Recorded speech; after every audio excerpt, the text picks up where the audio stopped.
নিয়োগ দুর্নীতি এবং কেন্দ্রীয় তদন্তকারী সংস্থার তলব নিয়ে ফের একবার তৃণমূল কংগ্রেসের সর্বভারতীয় সাধারণ সম্পাদক অভিষেক বন্দ্যোপাধ্যায়কে নিশানা করলেন পঞ্চায়েত এবং গ্রামোন্নয়ন মন্ত্রী দিলীপ ঘোষ।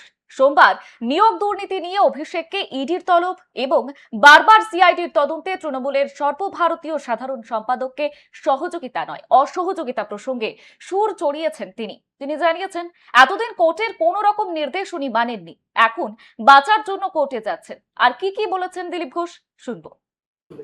এতদিন কোর্টের বিরুদ্ধে কাজ করেছেন, কোর্টে কোনো নির্দেশ মানেননি, এখন বাঁচার জন্য কোর্টের কাছে যাচ্ছেন। এটা আমরা সবাই জানি। কোনো ব্যাপারে সাময়িক কোনো হয়তো কোর্ট একটুখানি দিতে পারে সুবিধা, কিন্তু তার মানে এই নয় যে কোর্টের তদন্তে আপনি বাধা দেবেন, আইনের তদন্তে বাধা দেবেন আর তারপরে কোর্ট আপনাকে বাঁচাবে। এটা হয় না।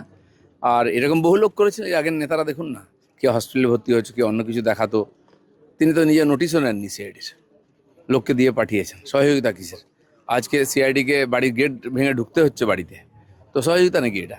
বাকিটা কোর্টই দেখবে। যেখানে যত ঘোটালা মানে দুর্নীতি হয়েছে পশ্চিমবাংলায় নিচ থেকে উপর অবধি সব জায়গায় ওনাদের হাত আছে, পার্টির হাইকমান্ডের হাত। সব সুবিধা ওনারা নিয়েছেন, নাহলে বন্ধ করেননি কেন? সব জানতেন। নেতারা দিনের পর দিন জেলে যাচ্ছে, ওনারা চুপ আছে, পার্টি থেকেও বহিষ্কার করেননি। তো সেই জন্য সমর্থন তো ছিলই সব জায়গায়। যেমন যেমন তথ্য আসবে আইন সেরকমভাবে এগোবে।